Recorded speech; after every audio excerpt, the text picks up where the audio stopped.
नमस्कार। YouTube के इस चैनल पर आप सभी का हार्दिक स्वागत है।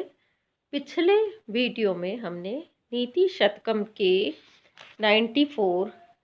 जो श्लोक है, श्लोक संख्या 94 तक हमने अध्ययन किया है। और पिछले व्याख्यान में या वीडियो में हमने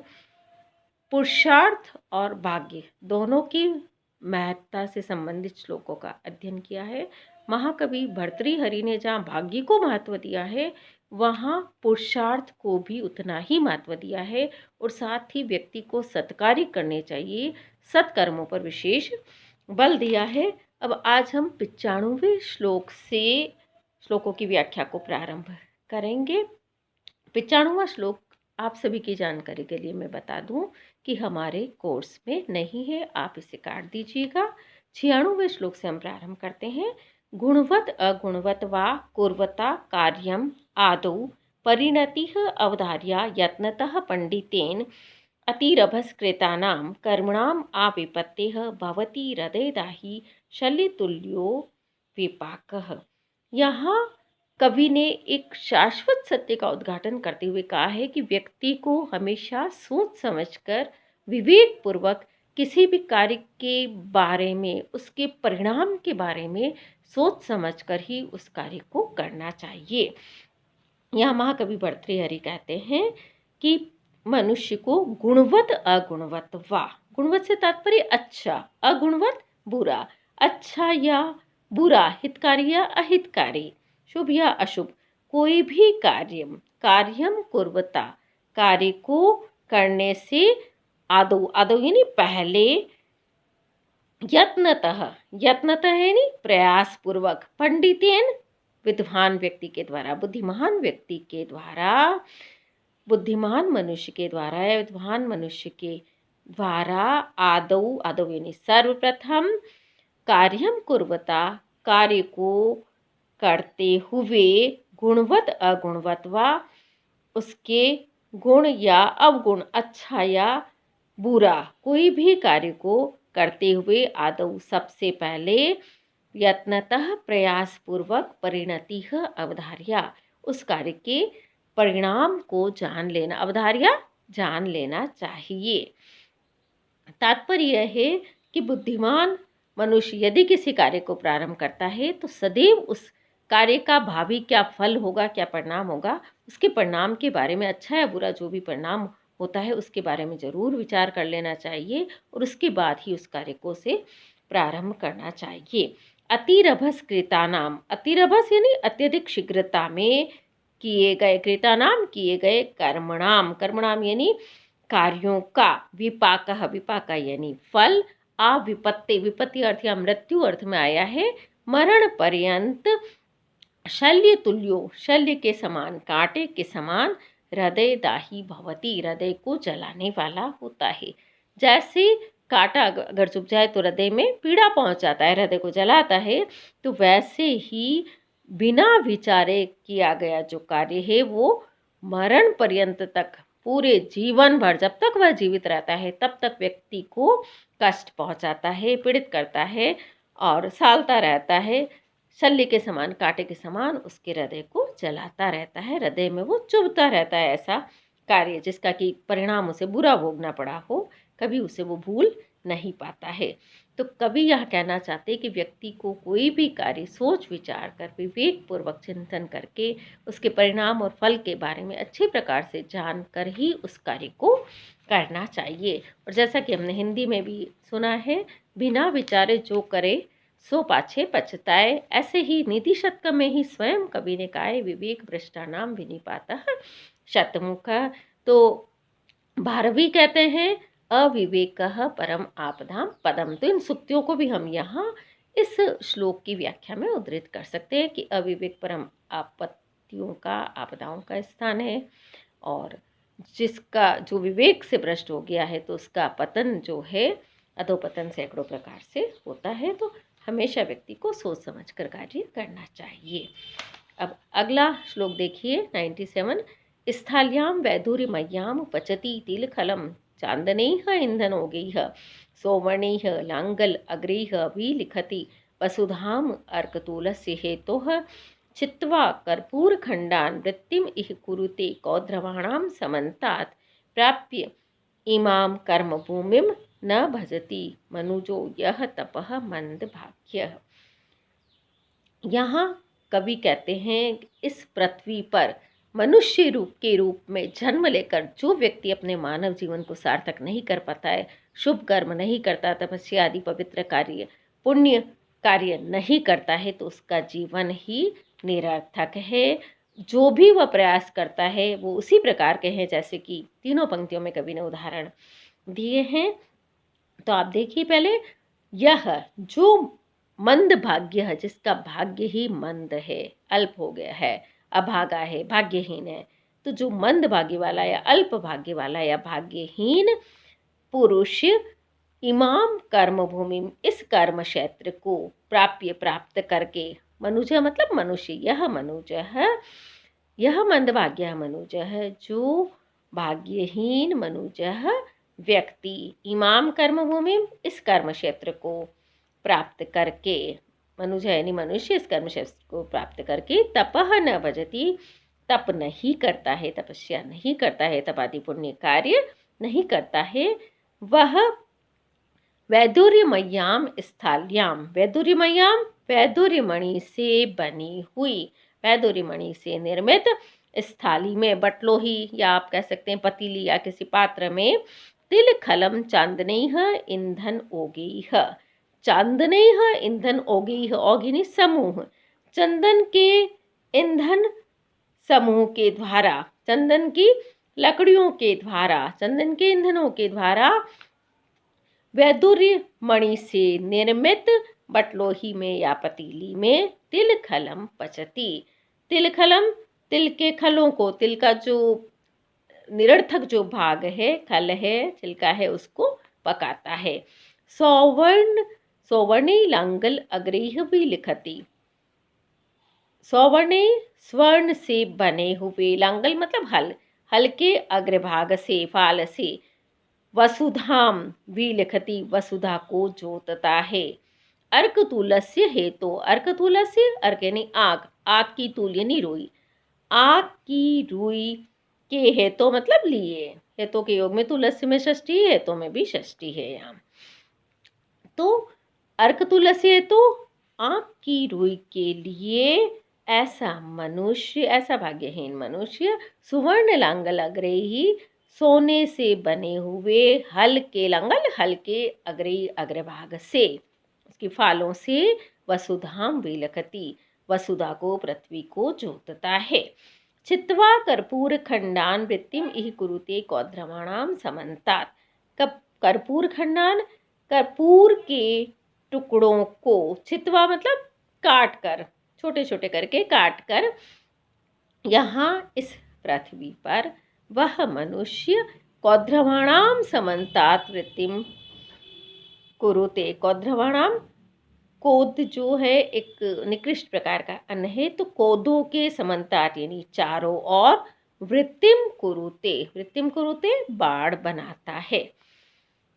यह यहाँ इस पृथ्वी पर इमाम कर्मभूमि, इस कर्मभूमि को, कर्म क्षेत्र को प्राप्त करके, यह मंदभाग्य मनुजः, जो मंदभाग्य मनुष्य तपः न भजति, तपस्या नहीं करता है, उसके जो कार्य है, जो तीन ऊपर कार्य बताए गए हैं उसी प्रकार के उसके कार्य है। अब जो तीनों ऊपर कार्य बताए गए हैं उसका अभिप्राय यह है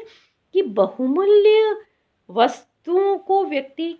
काम में लेकर निरर्थक, तुच्छ, हीन और निकृष्ट वस्तुओं का उससे उत्पादन करता है, उनके लिए वह प्रयोग में लेता है, उनके काम में लेता है। जैसे कि चंदन की लकड़ियाँ बहुमूल्य होती है, लेकिन तिल की खल निरर्थक है, फेंकने योग्य होती है, और कोई व्यक्ति जैसे वैदुर्य मणि बहुत अधिक बहुमूल्य होती है, तो ऐसी बहुमूल्य मणि से बने हुए पात्र में तिल के खलों को, जो कि निरर्थक के कुछ काम नहीं आते हैं, तो ऐसे निरर्थक वस्तु को, और ईंधन भी कैसा है, बहुमूल्य, चंदन की लकड़ियों को जलाकर उसको पकाता है, तो यह उसका कार्य निरर्थक है, वह व्यर्थ ही अपना जीवन का समय और श्रम दोनों ही नष्ट करता है, तो यह उसकी अज्ञता या मूर्खता ही कही जाएगी। ऐसे ही कोई व्यक्ति केवल रुई की आँख की रुई के लिए, जो कि इतने काम में नहीं आती, तो ऐसी आँख की रुई जो कि तुच्छ है, व्यक्ति के लिए उपयोगी नहीं है, तो उस आँख की रुई को प्राप्त करने के लिए सोने के बने हुए हल के फालों से कोई पृथ्वी को जोत रहा हो। तो बहुमूल्य वस्तु से एक तुच्छ निकृष्ट वस्तु को प्राप्त करने के काम में लेना, यह भी व्यक्ति की अज्ञता को, अज्ञानता को, जड़ता को, मंदता को सूचित करता है। ऐसे ही कोद जो होते हैं एक निकृष्ट प्रकार का अनाज है, और उसके चारों ओर उसकी रक्षा के लिए बाड़ बना रहना, और बाड़ भी कपूर जो कि मूल्यवान माना जाता है। तो ऐसी वस्तु को लेकर और उसके कोद जैसी तुच्छ जाति के अन्न के लिए चारों ओर बाड़ बनाना और उसकी रक्षा में अपना श्रम, समय और पैसा व्यर्थ करना, यह भी उस व्यक्ति की अज्ञानता को, मूर्खता को, जड़ता को, मंदता को ही सूचित करता है। तो यहाँ कवि ने इन उदाहरणों के माध्यम से यह बताया है कि व्यक्ति को सदैव उचित कार्य के लिए उचित श्रम, उचित उपाय और उचित पैसे का उपयोग करना चाहिए। बहुमूल्य यदि कोई कार्य है तो उसके लिए वो बहुमूल्य साधन अपनाए, लेकिन जो निकृष्ट श्रेणी के कार्य है उनके लिए उसी अनुरूप उपायों और साधनों को अपनाना चाहिए। और वास्तव में तो इन सब निरर्थक कार्यों में मनुष्य को समय व्यतीत न करके, समय नष्ट न करके, मनुष्य जीवन का जो परम पुरुषार्थ है, चरम जो लक्ष्य है, मोक्ष की प्राप्ति, उस ओर अग्रसर होना चाहिए। इसके लिए मनुष्य को जीवन में सद्कार्य करने चाहिए, पुण्य कार्य करने चाहिए। अगला देखिए 98 जो श्लोक है, नैव आकृतिः फलति नैव कुलं न शीलं विद्यापि नैव न च यत्नकृतापि सेवा भाग्यानि पूर्वतपसा खलु संचितानि काले फलन्ति पुरुषस्य यथैव वृक्षाः। यहाँ कवि ने बताया है कि जैसी वृक्ष समय आने पर फल देते हैं, वैसे ही यदि व्यक्ति अच्छे कार्य करता है तो उन अच्छे कार्यों का फल, जो सद्कार्य करता है, पुण्य कार्य करता है, उन्हीं से मनुष्य का भाग्य बनता है और अच्छे कार्यों से उसे पुण्य फल प्राप्त होते हैं। यहाँ कवि ने बताया है कि नैव आकृति है फलती, मनुष्य की आकृति फल नहीं देती है, सुंदर आकृति फल नहीं देती। नैव कुलम, न ही कुल, न शीलम, न ही शील सदाचरण, विद्या नैव विद्यापि नैव, न ही विद्या, न च यत्न कृतापि सेवा, और न ही यत्न पूर्वक, प्रयास पूर्वक की गई सेवा भी मनुष्य को फल नहीं देती है। भाग्यानि पूर्व तपसा खलु संचितानि, खलु यानी निश्चित रूप से मनुष्य के पूर्व तपसा संचितानि, पूर्व तपसा पूर्व तप से, संचितानि संचित, भाग्यानि यानी भाग्य ही, काले समय आने पर पुरुषस्य फलंती, पुरुष को फल देते हैं। यथा,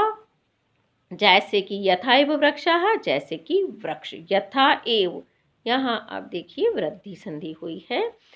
और यथा एव, यथा उपमावाचक शब्द का प्रयोग है। जैसे कि वृक्ष समय आने पर ही फल देते हैं, पहले जमीन में बीज डाला जाता है, पानी डाला जाता है, अंकुरित होता है वो, और समय आने पर उसमें फल फूल लगते हैं, वैसे ही मनुष्य जो जो श्रेष्ठ कार्य करता है उसी से उसका भाग्य बनता है, और वह श्रेष्ठ कर्मों से बना हुआ जो भाग्य है वह भी श्रेष्ठ बनता है, पुण्य कर्मों के फल से युक्त होता है, और ऐसा श्रेष्ठ कर्मों के संचय से बना हुआ भाग्य भी व्यक्ति को समय आने पर श्रेष्ठ फल ही प्रदान करता है। इसलिए व्यक्ति को सदैव श्रेष्ठ कार्य करने चाहिए। व्यक्ति की न आकृति, अभी वर्तमान में जो उसकी आकृति है, कुल है, सदाचरण है, विद्या है, वो तत्काल फल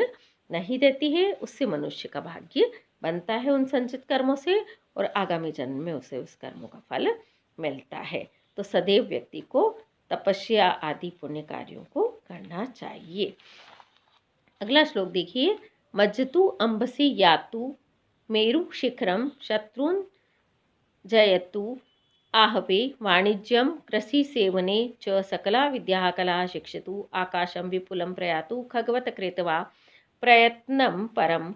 न अभाव्यम भवति इह कर्मवशतो भावेश नाशः कुतः। यहाँ भी कवि ने एक शाश्वत सत्य का उद्घाटन किया है कि जो व्यक्ति के भाग्य में लिखा है वह चाहे कैसी भी परिस्थिति हो निश्चित रूप से होकर ही रहता है, चाहे वो कितने ही जतन कर ले उसे टालने के, फिर भी वह होकर ही रहता है। और जो व्यक्ति के भाग्य में नहीं लिखा है तो वो किसी भी अवस्था में नहीं होता है। जो नहीं लिखा है वो नहीं होगा और जो लिखा है वो निश्चित रूप से होगा। मज्जतु अंबसी,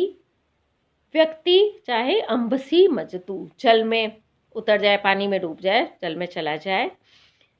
या तो मेरु शिखरम, मेरु शिखर पर चला जाए, शत्रुन जयते आहवे, आहवे यानी युद्ध में शत्रुन जयते, शत्रुओं को जीत ले, वाणिज्यम कृषि सेवनिच, वाणिज्यम यानी व्यापार, कृषि सेवनिच,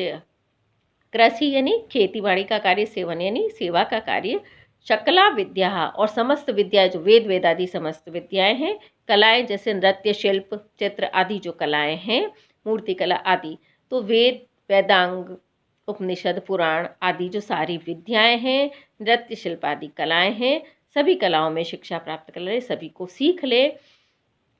और आकाशम विपुलम प्रयातु खगवत, खगवत यहाँ पे वही उपमा अलंकार है, पक्षी के समान,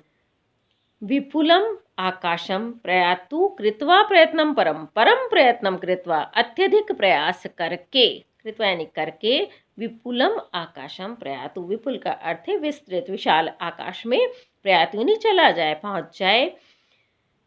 इह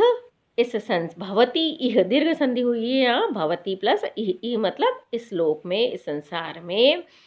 कर्म वशतः, कर्म के वशीभूत होकर, कर्म के वश से, कर्म की प्रधानता से, कर्म के प्रभाव से, अभाव्यम न भवति, अभाव्य अभवित्वता नहीं होती है, अभाव्य नहीं होता है, अनहोनी नहीं होती है, भाव्यस्य नाशः कुतः, और होनी का नाश कुतः कैसे हो सकता है, होनहार का नाश कैसे हो सकता है, भवित्वता का नाश कैसे हो सकता है। तात्पर्य जो होना है वो निश्चित रूप से होकर रहता है और जो नहीं होना है वह किसी भी अवस्था में नहीं होता है। कर्म ही इस संसार को नियंत्रित करता है, कर्म इस संसार का नियामक है। जैसा व्यक्ति कर्म करता है उसी अनुरूप उसे फल प्राप्त होते हैं। अगर व्यक्ति ने अच्छे कर्म नहीं किए हैं और वो अच्छे फलों की अपेक्षा करता है, जैसे कि हमने सुना है कि बोया पेड़ बबूल का तो आम कहाँ से खाए, अगर आप बबूल का पेड़ बोएंगे तो आम आपको कैसे मिल सकते हैं। तो ऐसे ही जैसे व्यक्ति कर्म करता है उसी अनुरूप ही उसका फल उसे मिलता है और उन कर्मों के अनुरूप ही उसके जीवन में विभिन्न घटनाएं घटित होती रहती हैं। यहाँ हम देखते हैं कि विभिन्न जो क्रियाएं हैं जैसे यातु, शिक्षतु, प्रयातु, इन सब का एक ही कर्ता से संबंध है, तो यहाँ दीपक अलंकार है। ऐसे ही 100वां श्लोक देखिए आप, वने रणे शत्रु जलाग्नि मध्ये महार्णवे पर्वत मस्तके वा सुप्तम प्रमत्तम विषम स्थितम वा रक्षन्ति पुण्यानि पुराकृतानि। यहाँ भी पुण्यों का ही मत कवि ने बताया है कि वने रणे, वन में, रणे युद्ध में, शत्रु जल अग्नि मध्य, शत्रु जल और अग्नि के बीच में, महार्णवे महासागर में, या पर्वत मस्तके वा, या पर्वत के मस्तक पर, पर्वत के शिखर पर ऊपरी भाग पर, सुप्तम प्रमत्तम विषम स्थितम वा, सुप्तम सोए हुए, प्रमत्तम असावधानी से युक्त या आलस्य से युक्त, प्रमाद से युक्त, विषम स्थितम, विषम का अर्थ है संकटग्रस्त आपत्तिग्रस्त अवस्था में स्थित, स्थितम यानी स्थित, वा का अर्थ है अथवा मनुष्य की, पुण्यानि पुराकृतानि, पुराकृतानि पहले किए गए, पुण्यानि पुण्य ही, रक्षन्ति रक्षा करते हैं। मनुष्य चाहे वन में हो, चाहे युद्ध में हो, चाहे शत्रु जल और अग्नि के बीच में हो, चाहे महासागर में हो या पर्वत के शिखर पर हो, चाहे सोया हुआ हो, चाहे आलस्य की अवस्था में हो, असावधान हो, चाहे संकटग्रस्त हो, सभी इन परिस्थितियों में उसके द्वारा पहले किए गए पुण्यानि पुण्य ही उसके जीवन की रक्षा करते हैं, मनुष्य की रक्षा करते हैं। इसलिए सदैव मनुष्य को पुण्य कार्य करने चाहिए, श्रेष्ठ कार्य करने चाहिए। आज के लिए बस इतना ही। प्रिय विद्यार्थियों, मेरे इस channel SMMA04 doctor Saroj Mehta को सब्सक्राइब अवश्य कीजिए और इस वीडियो को लाइक अवश्य कीजिए। बहुत बहुत धन्यवाद।